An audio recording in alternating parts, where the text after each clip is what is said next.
Well, listen, in that regard, and from that vantage point, I agree with you about LeBron James being a better talent. My problem is we don't take the intangibles into consideration nearly as much as we should. And let's look at it from the analysis that you threw out there about Magic Johnson and Larry Bird. Well, Larry Bird, to me, was a better individual talent because he could shoot considerably better than Magic. He was a fabulous passer at the forward position as well. And obviously, he won championships, just not as many. The reason why you love a comparison like that, Max Kellerman, is because both of them could be relied upon in the clutch to do whatever it is that they do to accentuate their greatness. Whoever they were, whatever made them great, they didn't leave that at the door when money time arrived. When we look at LeBron and Kobe, that's where I think we part ways. Because even though LeBron has matured to that point where there's no longer a question about that as where he's concerned, for a lengthy period of time in his career, it was a huge question. I have religiously stated for the first 46 minutes, I'll take LeBron James over almost anybody in the world all time,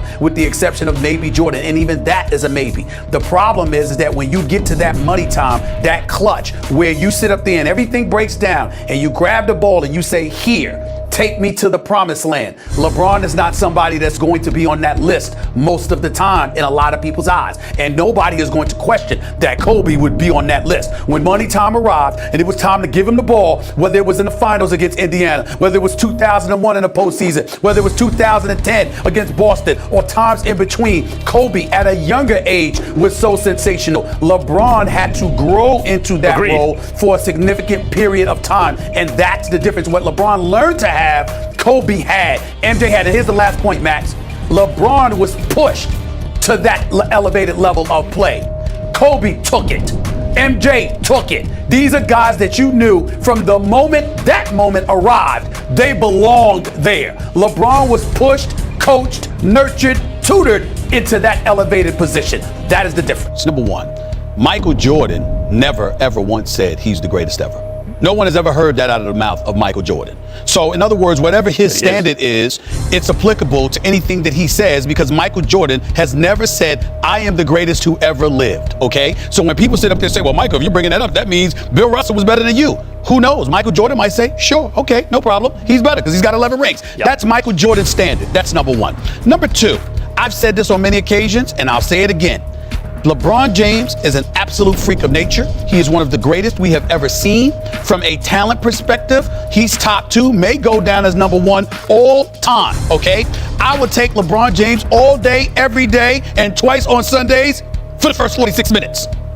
But with the game on the line, it's a whole bunch of players that I would take ahead of LeBron James. And Kobe Bryant would be one of them. Last 2 minutes, game on the line, postseason action, things of that nature, I'm rolling with Kobe. And when you think about Michael Jordan and what Michael Jordan has to say, I think it's incredibly important that everybody understands the standard with which he's measuring stuff by. It's not just about the number of championships. It's about actually winning them. There's a whole bunch of cats that can contribute it, but there are very few who can close the deal. Kobe Bryant was one of those people who could close the deal. We saw it when they won their first championship, when Shaq had fouled out and Kobe Bryant had to take over and play against the Indiana Pacers and take control. What we're saying is we also look at him, he was waiting for this moment, talking about this moment, salivating for the moment, whereas LeBron had to be pushed and prodded to that point. He had to go to South Beach. He had to play with D. Wade. He had to sit up there and be lectured and tutored and counseled by a D. Wade and Pat Riley. And then after he did that, they had to convince him,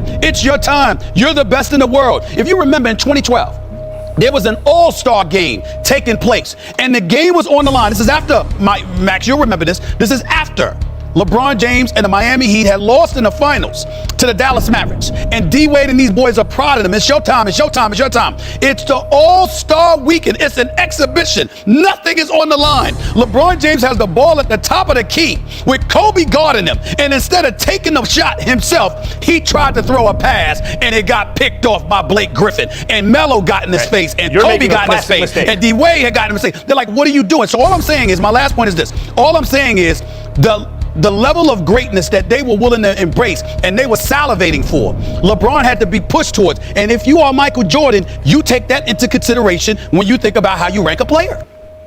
What do you mean in terms of value? And when you say LeBron eclipses Jordan, I'm sorry, LeBron eclipses Kobe. Eclipses Kobe. I'm sorry. What do you mean by that? What do you mean eclipses him in value? What are you talking about? he's going to be higher on the all-time list. If you had to pick one or the other, you're starting a team, you're going to take LeBron. As you point out, a lot of that has to do with LeBron's superior size, which is true. He's 6'8", 250 plus. But it also has to do with the efficiency in scoring. LeBron's an incredibly efficient scorer. And also the defense, because LeBron defense improved throughout his career to the point where he could guard effectively all 5 positions. He's almost like a Dennis Rodman kind of figure at his height in terms of his defensive value. And in addition to all that, he has the passing game of a Magic or a Bird, the kind of passing game, the genius for passing that Kobe doesn't have. So I'm talking about its value, the one who brings you the most wins or the closest to a championship all by himself, the one who fits in best on the most different kinds of team, the one who's going to be ranked higher on the all-time list. Value. Jordan's one, then the question is, where does everyone else fit in? LeBron is going to end his career as the first non-big you mentioned after Jordan, and Kobe will fit in with Bird and Magic somewhere below that. Well, the reason why I asked the question is because I think that while you're right, we need to understand why. There's a lack of appreciation for Kobe in this respect. Kobe played with Shaq, so because 3 of those rings came with Shaq, that's going to be held against Kobe to some degree, which almost justifies why he had this insatiable appetite to prove himself away from Shaquille O'Neal. He didn't want to pair with him for the rest of his career because he didn't want to be, identified with just him. He wanted to establish his own aura of invincibility and what have you. But the other thing also is that we don't take into account what LeBron did. LeBron didn't win a title until he joined Dwayne Wade and Chris Bosh. He didn't win a 3rd title until he joined Kyrie Irving. He got Kevin Love to come from Minnesota as well. And so when we pay attention to those kinds of things, as great as LeBron is, we also act too much like it's just LeBron. But LeBron was very adroit, very skilled, very smart in who he decided to join forces with. And that had a lot to do with the success that he ultimately was reaping. Now, he doesn't deserve to be excoriated for that because it's a team game and you can't win by yourself. But he went about the business. He didn't inherit anything. He put himself in a position as a free agent where he went to in Miami. He came back to a situation in Cleveland that was conducive to winning. He stayed within the Eastern Conference throughout his career because it's been considerably weaker than the West for pretty much the last decade. We've got to pay attention to all of that too, whereas Michael Jordan had Pippen and had to groom and elevate Pippen, Mr. Migraine Headache at the time before he ultimately elevated himself into being one of the 50 all-time greatest players and a 6-time champion along with Michael Jordan, because Michael Jordan could not have won without him. And in Kobe's case, he got Pau Gasol that came on board. You still had Andrew Bynum, Lamar Odom, and all of those other guys. But LeBron had his crew of individuals as well, and it proved to be very, very beneficial to him. But we don't bring that up nearly as much as we bring it up with Kobe.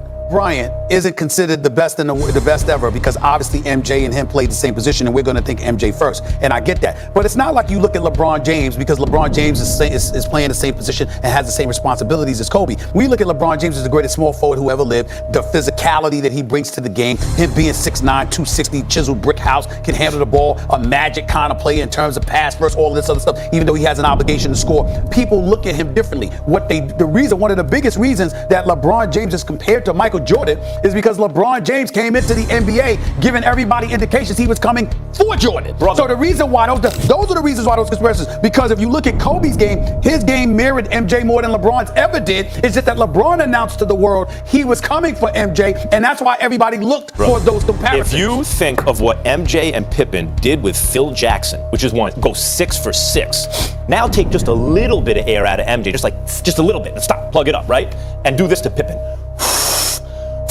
Turn him into super Pippen. Again, you think they're losing? You're looking at it wrong. You know why you're looking at it wrong? Because neither Kobe nor LeBron played defense better than MJ and Pippen. Neither of them. It would be slightly lesser defensively and even better offensively. And on the whole, a LeBron-Kobe pairing in their primes would have been even better than MJ and Pippen. Well, again, you're wrong and you're misinformed. Why? Because you're not bringing into consideration the game that they played compared to the game that MJ and Pippen had to play. Talk about the culture, how far more physical it was back in the day. Let's say, what would MJ? Make it even easier for Kobe and LeBron. What would MJ and Pippen have done in this era in terms of how soft it is? Killed it. But so Kobe, and again, their defense is elite. Here's the difference. Defense is elite. Here's the difference. Pippen is not on anyone's list of top 10 players who ever lived. When the Lakers lost the championship, beat the Lakers for the championship. What happened in that series? Who beat the The Bulls beat the Lakers in the championship, the first finals. You remember how Pippen was picking Magic? Forget all that. Pippen picked up Magic. And so if you guarded Magic, who's usually 6'9" and looking over defenders, You think LeBron wouldn't have guarded Magic? No. What I'm saying to you is that, but LeBron has never been the defender Pippen is. You do know that. But Pippen is It's not even close. Pippen is a much more consistent defender. I'll say this. Not only that, he's somebody that embraces playing defense. No doubt. I wouldn't compare LeBron over the course of a season to Pippen as a defensive player. I will say this, in terms of versatility as a defender, LeBron is more like Dennis Rodman. LeBron at his best defensively could legitimately, capably guard all 5 positions. That's not LeBron at his best is an all-time great Once defender. again, that's why you shouldn't be talking basketball, because you're bringing up what he could do. I'm bringing up what he has done. There's been plenty of times. I will never question the ability of LeBron James. There's nothing he can't do. He has shown a willingness religiously throughout the years not to accept elite defensive assignments. If Kobe and LeBron played together? LeBron James, he'd have benefited the most. I don't think there's any question about that. When you look at LeBron James and his greatness as a player, think about the adversity that he went through to get here. But also think about the fact that for years, he didn't really have anybody staring him in the face that was the living embodiment of accountability. Somebody that would be in his face challenging him to do what the hell he was supposed to do. Max Kellerman, and if y'all could get that footage for me that I asked for from y'all this morning. Max, I want you to look at this. This is I think it's a 2012 All-Star game. LeBron has the ball, all right? He has the ball. Kobe is D'ing him up. Face to face, right there. It's him and Kobe. And he tries to throw a court pass. And Melo, D Wade, and Kobe are all getting on LeBron. Why? And even Darren Williams, of all people. It's the All-Star game, brother. People want to see this. It's the All-Star game, and what they were doing is, you remember, LeBron James had yet to capture a championship. And what was the knock against him? What are you doing? Take it. It's yours. This is your time. What the hell are you doing? I picked that moment and asked them to show that video because it crystallizes my point for this particular argument. Those years where LeBron James was maturing but couldn't get himself over the hump, was devoid of the killer mentality, was susceptible to what people said and what they felt, how he has openly acknowledged how it inhibited him for years. That's why he calls losing in the finals to the Dallas Mavericks his greatest achievement, because with his show The Shop, which I said was a very good show, he's doing a good job with it. The point is, he was saying it was his greatest achievement. Why? Because when he lost, that's when his whole mentality changed. He hunkered down. Pat Riley, D Wade, everybody, they got on him. He had to ultimately embrace who he is, but also embrace the fact that you got to step up and embrace the challenge and take what is rightfully yours. If he were playing alongside Kobe Bryant, he'd have never had to go through that for that long period of time, because Kobe would have been in his behind from day one, demanding that greatness shined. It would have shined considerably earlier, and we might be actually having valid comparisons to MJ. If you have an opportunity to keep Bynum, and you can get D Wade and a Bosh and Lala, and on the other hand, you're Pat Riley, and the mission is to close, and you've got LeBron James here who needs to be taught how to become a killer. Is there a better teacher than the Black Mamba? The Black Mamba in South Beach? Because you got to remember, he is in Hollywood, and he's a 5-time champion. So if he went Hollywood, it's completely justified because he's got the credentials and the cachet to validate it. But he's still focused, ain't he? Every year, LA, right down the block, and he's still focused. Could you imagine what that boy would do with LeBron James? It's something to think about, and that's all I got to say. That's all? After you blew the rundown completely to bits? we're 7 topics down the list now. Provocative, though, isn't it? Oh, it's incredible. It was quite a speech you just made. Dwayne Wade and LeBron are just too good of friends. They are just too close for their own good. There's way too much of, I'm going to get you yours, and I want you to be this, and I want you to be that, to a fault. They're very, truly, genuinely close friends. And that is why I'm going to turn you to my mode of thinking on this, guys. Because we all know one thing. Kobe don't have that problem. It does not have that problem with anybody. Let me tell you something right now. If LeBron shows up in South Beach with Kobe Bryant as a teammate, and for some reason he shrinks beneath the spotlight, he will hate Kobe. Because Kobe's going to come at him. He's going to come at him. He's going to come at him. Here's my question. He's going to come at him. Here's my He's a concern grown about man. your deal. And I like your deal because it could be one of those classic good trades for both teams. It helps both teams. Yeah, but here's my problem. You say Kobe can close, but is his window closed? No. Is it closed? Absolutely I don't know. not. You answer that. I'm scared about it. I don't know. He looked pretty good health-wise. Let me tell you something right now. Kobe on his own has a legit 2 years left in him at this level. But with LeBron, you can double that. All right, that's fair. Because That's it's fair. LeBron. But don't bring me that Kobe will teach him the unteachable, because you cannot learn the clutch gene. I've said it a million times. You just can't. LeBron will be he'll go chosen one to frozen one. It would be up to Kobe to do what Dwayne Wade has not been able to do so far. I'm going to say this to you. Completely different position. Doesn't even equate. But when an accident that Andrew Bonham elevated this year, okay? Yeah. I mean, when Kobe, you got somebody that can get it done. Okay. That's I in agree. your face about what you need to do. Jordan with Pippen. What was he when he first came into the league? Thank you. I've been saying he's not a top 50 player. He had the migraine headache. He's not a top 50 He player. had the migraine headache in Game 7 of the Eastern Conference just made Finals my case. in 1987 Finally. when Jordan's on a bus and his late father, God rest his soul, is busy hugging his son, and Jordan is crying, talking about when we gonna get over the hump, when we gonna get over the hump. And Scottie Pippen had let him down, and all of a sudden they came back and they started steamrolling over everybody. Why? Because Jordan elevated Pippen. It can be done. It can be done. It can be done. You realize what you just admitted? It doesn't matter. Scottie Pippen is not a top 50 player. Thank you. Just because Jordan elevated. I don't think he said Yes, he did. No, I Yes, didn't. he did. Just He did. because Yes, Jordan he did. elevated Pippen doesn't mean Pippen's not there. He still got there. No, he still got there.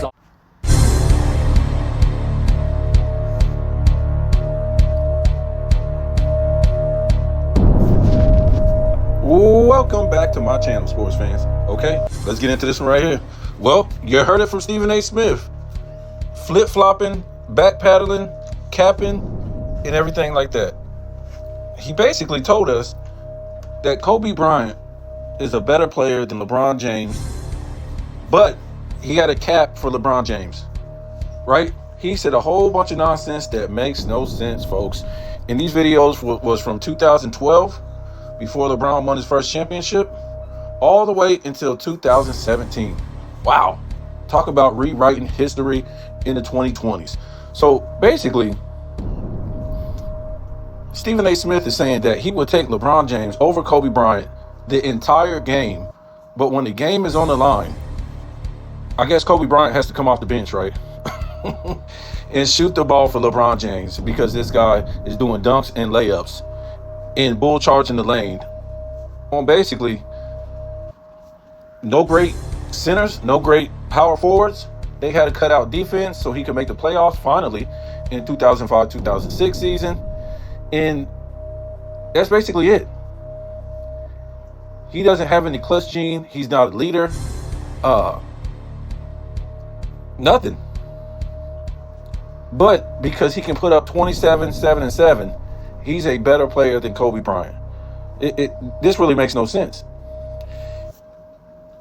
And we also heard that Max Kellerman said a lot of stupid stuff that makes no sense. I didn't know he said all this stupid stuff. I mean, I wasn't watching this stuff every day. I got a job. But wow, I just can't believe how much stupid stuff he was saying that doesn't make any sense at all. And Stephen A. Smith, as much as he was capping for LeBron James, he had to straighten up Max about a whole bunch of stuff. And I think Max just had to take a side and try to make some of this stuff believable, even though he doesn't really believe anything he is saying. So LeBron James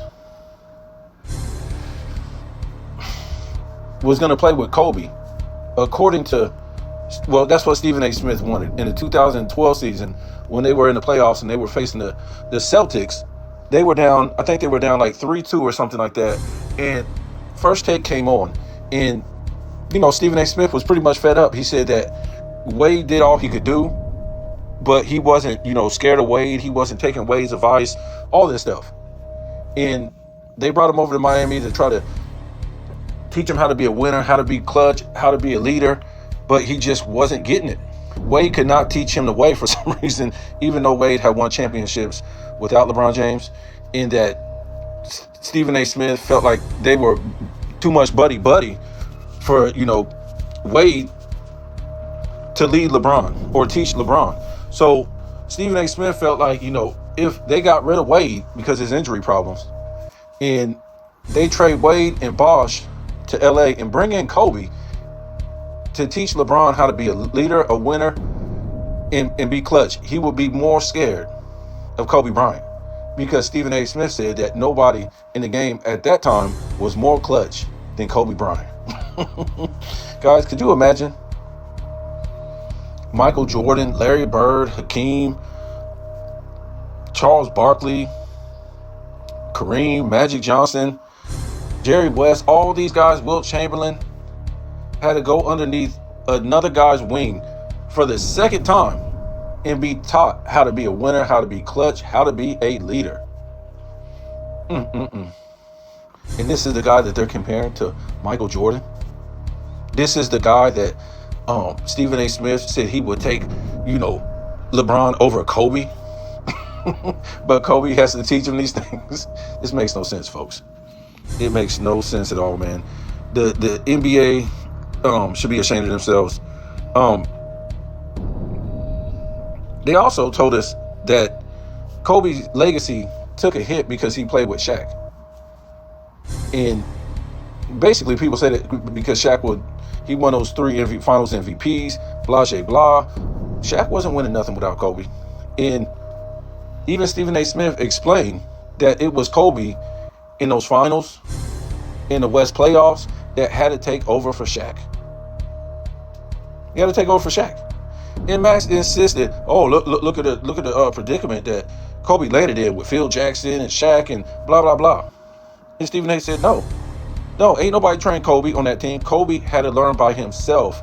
He had to come off the bench in a tougher era and eventually take over for Shaq in the playoffs, the finals, and everything. You guys got to remember, Kobe Bryant from championship 2 and 3 was on a whole different level. Yes, Shaq dominated the finals because it was no competition, but the competition was really in the West playoffs, right? And we won't say they would shut Shaq down, but they was handling Shaq.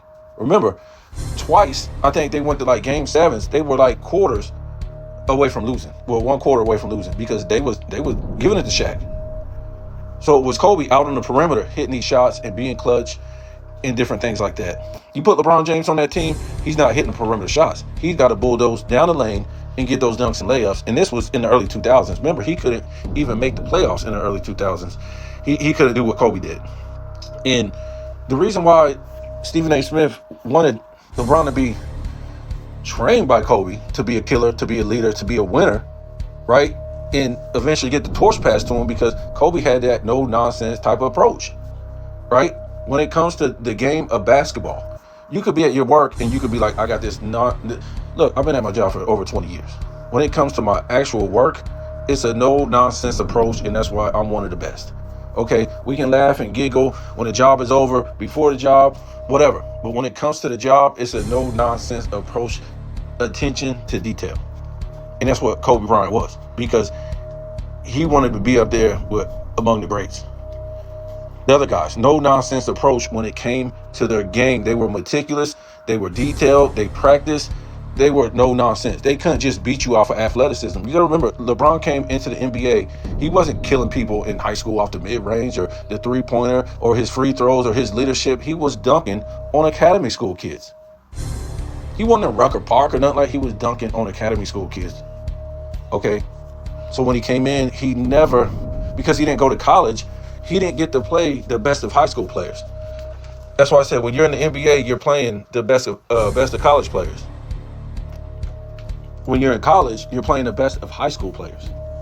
LeBron was playing nobody, doing dunks and layups. And when he got into the NBA, he didn't want to learn how to shoot free throws, nothing like that. So Kobe came out in the 90s. He saw all these great players and had this no-nonsense approach that he wanted to be like these greats. The Magic Johnsons, the Kareems, the Wilts, the Jerry West, the Magics, the Jordans, all these type of guys. Hakeem, Kareem. Yes, a lot of them guys were in there, like Kareem, but he knows how to win. You gotta practice a lot, man. And you gotta have a no-nonsense approach to perfect the job. And you gotta, that's why I try to tell you guys, positional basketball, you got to have a certain skill at every position. And the guys I mentioned that he wanted to be mentioned with, they had a certain skill at every position, whether it was small forward, power forward, center, shooting guard, point guard. You got to have a certain skill at every position. So today, I don't know how they really fixed their mouths to say that this guy was getting shopped around the league to be topped by all-time greats. How to be great, how to be clutch. And these meaningless stats mean nothing because it was about championships back then. You either won or you lost. Michael Jordan didn't celebrate stats. He wasn't celebrated for stats. Max said something about if you started a team, you would take LeBron over Kobe. What? So here's the team. Okay, LeBron goes first. Next team, Kobe goes second. So here comes LeBron's team calling up Kobe's team. Hey, can you come over here and teach? Can you send Kobe over here to teach LeBron? That's nuts, folks. That's nuts. What are these people talking about? And he says something about, oh, he can guard 1 through 5. He's like a Rodman. Really? A Dennis Rodman. And Stephen A. Smith, as much as he was capping, he had to shut that down. Like, dude, don't tell me what he could do because we ain't seen it. And he done, ran away from big time assignments. He didn't shut down Kevin Durant. He didn't shut down Kawhi Leonard. He didn't shut down Tony Parker or he didn't shut down Dirk Nowitzki. That's pretty much what he was saying. Don't tell me what he can do because I know what he done did. He done ran away from the big time players to shut them down in these big time games. It makes no sense what these people be trying to say, man. And Max goes on to say something about Kobe Bryant and LeBron James will beat Michael Jordan and Pippen. And boy, Stephen A. Smith, he lost it. Because we all know who's LeBron who's he gonna guard? Kobe would be guarding Michael. And LeBron could not handle Scottie Pippen. There's no way he could shut Scottie Pippen down. And then Kobe would have to come over and play Pippen. And then guess what? Michael Jordan is gonna burn LeBron James. Don't tell me about no bigger, faster, and stronger, because that's what this dude was saying. Oh, to pick a team, talking about, oh, you would pick LeBron because of his size and all this stuff. And what is this, football? His size hasn't worked all of his career, folks. The size thing has failed. The only reason why he got big is so he can bully over people. That's the only reason. Not so he can just pull up on a dime and shoot over you or, give you post work, paint work. Nothing. So he can bulldoze over these guys in this weak, soft era. And it really hasn't worked out. Because when it came down to it, he couldn't be clutch. And it's just not about shooting. It's about defending. It's about hitting the free throws. It's about leading your team. This is what they sell this guy off of, a stat line, a meaningless stat line. We tell you 27 points is good. No, we can say it's great. 27 points is great, but it's not upper echelon. It's not. It ain't upper echelon to me. 7 rebounds? Don't even try it. For being 6'9", Larry Bird gave you 10 rebounds. Charles Barkley, 10 rebounds or more. Karl Malone, 10 rebounds. He's failing in the rebound department. The 7 assists. It's good. It's not great, and it's not upper echelon. Okay, great is like 8 to 9. I would say 9, and 10 will be 10 plus. 10 or 10 plus will be upper echelon. So this dude is trying to be a fake Magic Johnson. If you want to be like Magic, if y'all want to compare this guy to Magic, this guy need to be giving you 10 assists. Give me 27 points, but give me 10 assists. If you ain't gonna give me 10 assists, give me 10 boards in this soft, weak era. Can't have it both ways. 7 rebounds for your height ain't good. So you guys seen the video. This is a disgrace. And let's see if they copyright strike me. If they do, we'll leave it up for like maybe a day. But yeah, they're saying this guy is the greatest small forward of all time. So you're trying to tell me this guy is better than Larry Bird? See, what they'll do is they'll start using this. Oh, 4 MVPs, 4 championships, 4 finals MVPs. You see how they do that? But when you use the same thing against LeBron, they start crying. You start saying, oh, well, Kareem got 6 MVPs, 6 championships. This guy has a slew of defensive teams. All kind of statistical titles. I mean, his resume basically makes LeBron look like a role player. And then when you try to use that same thing with Michael Jordan, 6 MVPs, 6 championships, 5 MVPs, 6 finals MVPs. It don't work like that. LeBron James is really not a better defender than Larry Bird. If you take the weak, soft era that LeBron plays in, he should have a defensive player of the year. He should average at least a block a game. Larry Bird averages more rebounds. LeBron averages one more assist or something like that. That's all you average is 27 points in this weak, soft era? Yeah, because you can't shoot. Larry Bird's a better three-point shooter, free throw shooter, mid-range shooter, clutch shooter. Where is LeBron better than Larry Bird?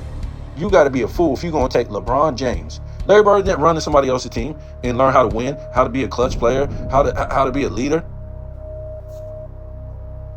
You guys realize this guy was about to get shipped for the second time in 2000. That's what Stephen A. Smith was proposing, because they was down 3-2 to the old mighty Boston Celtics, who were even older. He needed a super team to beat them. Realize, folks, Orlando with Dwight Howard beat that Celtics team in 2009 after they beat LeBron James, right? What's the problem? What's the problem? Well, we already know. We found that out. He didn't want to go to the finals and face Kobe. Kobe was going to destroy this guy. Not because he didn't like him. They were like real good friends. Because that's what Kobe does. Kobe don't need that much help. He just needed help. He just needed help. And guess what? He went to 3 straight finals. Shaq never did that without Kobe. And he won back-to-back with no top 75 teammate on LeBron's team. Shaq never won back-to-back finals championships without Kobe. And Kobe set it off from the beginning, brought back gold in a FIBA after LeBron James got smoked the year before in that FIBA by some grease plumbers. Brought home gold in 2008 because what? LeBron couldn't do it. And the LeBron era guys couldn't do it. And basically, that's when the NBA was pretty much over, folks.